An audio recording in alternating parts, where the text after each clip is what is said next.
আসসালামু আলাইকুম এভরিওয়ান, মাসমানের আরেকটা নতুন ভিডিওতে আপনাদের সবাইকে স্বাগতম। আজকে আমরা আলোচনা করব কিভাবে সুইস কেয়ার থেকে হেলথ ইন্স্যুরেন্স ইজিলি কিনতে পারেন। সো আপনারা যারা ট্রাভেল ইন্স্যুরেন্স কিনতে যাচ্ছেন কিন্তু ভিডিও পাচ্ছেন না, তারা ডিসক্রিপশন বক্স থেকে ভিডিও লিঙ্কটা পেয়ে যাবেন। সো আপনারা একটু প্লিজ কাইন্ডলি লাইক, কমেন্ট আর সাবস্ক্রাইব করবেন। আমাদের নতুন নতুন ভিডিও পাওয়ার জন্য অবশ্যই বেল আইকনে ক্লিক করে দিবেন। তো আমরা ফার্স্টে লিখতে হবে সুইস কেয়ার। আমরা সুইস কেয়ার লিখে ফেলছি অলরেডি। এখানে সুইস কেয়ার অফিসিয়াল ওয়েবসাইটটা প্রথমেই চলে আসছে আমাদের। যেহেতু আমরা স্টুডেন্ট পারপাসে যাবো, সেক্ষেত্রে আমাদের এখানে জার্মানি, লাটভিয়া, লিথুয়ানিয়া আপনি যদি হয়ে থাকেন তাহলে এগুলো, বা স্পেন হলে স্পেন। কিন্তু আমরা যেহেতু ইউনিভার্সিটি অফ পেস নিয়ে কাজ করে থাকি, হাঙ্গারিতে ইউনিভার্সিটি অফ পেস, সেক্ষেত্রে ইউরোপ আদার্স দিব, বা অন্য অন্য কান্ট্রি হলে কিন্তু আপনি এটা দিতে হবে। অবশ্যই এগুলো মনে রাখতে হবে, কিন্তু এগুলো ইউরোপিয়ান কান্ট্রি হতে হবে, অন্য কান্ট্রি হলে হবে না। দেন আমরা যেহেতু স্টার্টিং ডেট এটা মাথায় রাখবেন যে আপনার স্টার্টিং ডেট আপনার যদি 1 সেপ্টেম্বর হয়ে থাকে আপনার অফার লেটার অনুযায়ী, তাহলে আপনি সিলেক্ট ট্রাই করবেন যে আপনার আগস্টের 15 তারিখ থেকে বা 20 তারিখ থেকে স্টার্ট করার। মনে রাখবেন আপনার এই যে দিন থেকে শুরু করতে চান সেটা একটা হাতে বাম সাইডে রাখার ট্রাই করবেন। ধরেন আমরা এখানে 20 তারিখ থেকে শুরু করব, সো আমরা এখানে বা 25 তারিখ থেকে শুরু করব, 25 তারিখ সিলেক্ট করে দিব। এটা আপনি চাইলে সেপ্টেম্বর 1 তারিখ থেকেও নিতে পারবেন। অনেক হয়তো আপনার কি বলে আপনার এজেন্সি বলতে পারে যে না, আপনার ফাইল সাবমিশনের দিন থেকে নেবেন, কিন্তু মাথায় রাখবেন ওটা কিন্তু একদম পুরা ফলস নিউজ।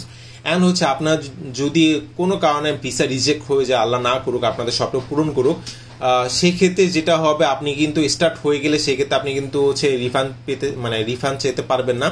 এইটা একটু মাথায় রেখে কাজটা করবেন। এই জন্য আমি প্রেফার করি সবাই সেপ্টেম্বর 1 তারিখ বা আগস্টের 25 তারিখ থেকে স্টার্ট করা। আমি এইভাবে কিন্তু ম্যানুয়ালি কিন্তু সিলেক্ট করতে পারতেছি, অথবা আপনি চাইলে এখানে ডিরেক্ট 181 ডেজ মানে 6 মাস, অথবা আপনি 1 বছর এটাও নিয়ে নিতে পারেন, যেটা আপনার প্রেফার। আপনার কাছে যদি সাফিসিয়েন্ট ফান্ড থাকে তাহলে আপনার 1 বছর সিলেক্ট করবেন, অথবা আপনি এখানে 6 মাস সিলেক্ট করে নেবেন। আমরা সিলেক্ট করে দিচ্ছি 6 মান্থ। দেন আমরা এখানে সবগুলো সিলেক্ট করে দিব। অ্যান্ড আচ্ছা, আমার এখানে আরেকটা জিনিস অ্যাড করতে ভুলে গেছি। আপনার যে পাসপোর্ট অনুযায়ী আপনি কিন্তু এখানে দিতে হবে আপনি কোন কান্ট্রি থেকে যাচ্ছেন। আমরা এখানে বাংলাদেশ, এবং আপনি কোন কান্ট্রিতে যাবেন। আমরা যেহেতু হাঙ্গারি যাবো বলছি অলরেডি, সো আমরা হাঙ্গারি সিলেক্ট করে দিচ্ছি। এখানে কিন্তু আমাদের অলরেডি কস্ট দেখাচ্ছে 97 বাংলাদেশি টাকা। বর্তমান কারেন্সি অনুযায়ী বলি আমাদের 14,000 সামথিং পড়বে, 14,500 টাকা ধরে নেন যে চলে আসবে। দেন আমাদের এখানে আমরা যেহেতু ইউ কান্ট্রির বাইরে, সো আমরা এখানে I live in another country দিব। দেন আমাদের ফার্স্ট নেম, আপনার পাসপোর্টে যে ফার্স্ট নেমটা আছে এটা গিভেন নেমটা দিয়ে দিব, এবং লাস্ট নেম হাসনাত। সো আমরা এখানে দিয়ে দিচ্ছি ফার্স্ট নেম আব্দুল মাহিম, এবং last name Hasnat, mail. Address, এইটা অ্যাড্রেসটা ট্রাই করবেন আপনার যে ডরমিটরি অ্যাড্রেসটা এটা দেওয়ার জন্য। আমরা এখানে দেখান সাজান্তা কোভাস দেওয়া আছে, সো আমরা এখানে দিয়ে দিচ্ছি সাজান্তা কোভাস। দেন জিপকো 7633 এখানে লেখাই আছে, এবং আপনার সিটি পেজ, এবং আমরা country Hungary, so country select করে দিচ্ছি। আচ্ছা, বর্তমানে তো আমাদের কাছে হাঙ্গারি কোনো হাঙ্গারির কোনো নাম্বার নেই, সো সেই ক্ষেত্রে আমরা বাংলাদেশিটা দিয়ে দিব। পরবর্তীতে আপনি যখন হাঙ্গারিতে চলে যাবেন, দেন আপনি চাইলে এটা চেঞ্জ করে নিতে পারেন যে কোনো মুহূর্তে, এটা নিয়ে কোনো সমস্যা নেই। সো আমরা এখানে দিয়ে দিচ্ছি আমাদের মোবাইল নাম্বারটা। ডিফাইন করসপন্ডেন্ট অ্যাড্রেস, এখানে আপনি কি করবেন, আপনার নেম সেম জিনিসে দিয়ে দিবেন, কিন্তু এখানে একটা জিনিস মাথায় রাখবেন, এখানে বাংলাদেশি অ্যাড্রেসটা দেওয়া ট্রাই করবেন, বাংলাদেশের পার্মানেন্ট অ্যাড্রেসটা, অথবা আপনি প্রেজেন্ট অ্যাড্রেস যে কোনো একটা দিলেই হয়, কিন্তু আমরা পার্মানেন্ট অ্যাড্রেসটা প্রিফার করি বেশি, যেহেতু পাসপোর্টে পার্মানেন্ট অ্যাড্রেসটা থাকে। দেন আপনি সিটি, জিপ কোড এগুলো দিয়ে দিবেন, এন্ড কান্ট্রি বাংলাদেশ দিয়ে দিচ্ছি। দেন আমরা সেম অ্যাজ পলিসি হোল্ডার দিলে আমাদের এখানে কষ্ট করে আমাদের নামটা টাইপ করতে হচ্ছে না। অ্যান্ড পাসপোর্ট নাম্বার, অবশ্যই আপনার পাসপোর্টে যে নাম্বারটা দেওয়া আছে এই পাসপোর্ট নাম্বার দেখে দিবেন। দেন এখানে ডেট অফ বার্থ, আপনার পাসপোর্টের ডেট অফ বার্থ অনুযায়ী দিবেন।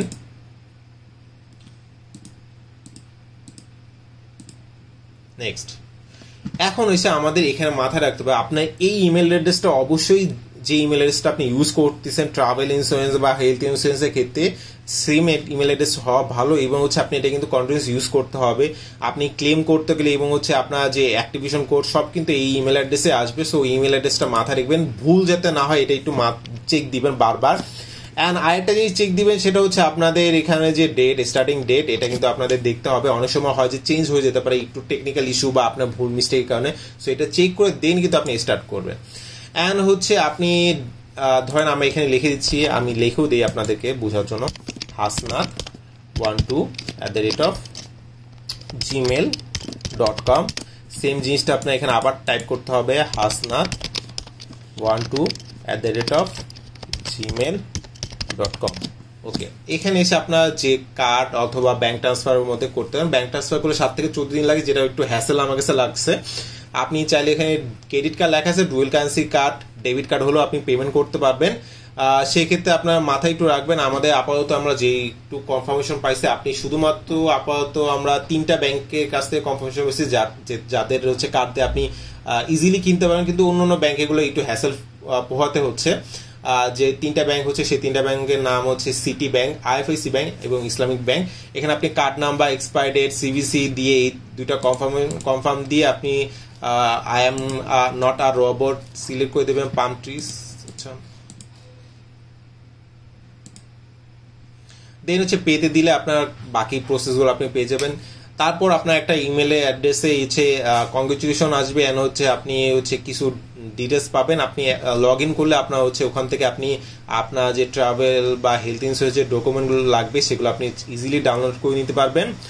সো আজকে এই পর্যন্ত থাকলো। ইনশাল্লাহ একটা নতুন ভিডিওতে আপনাদের সাথে নতুন কিছু নিয়ে আলোচনা করব। সেই পর্যন্ত সুখে থাকবেন, ভালো থাকবেন, আমার জন্য দোয়া করবেন। ইনশাল্লাহ আপনাদের সাথে আবার দেখা হবে।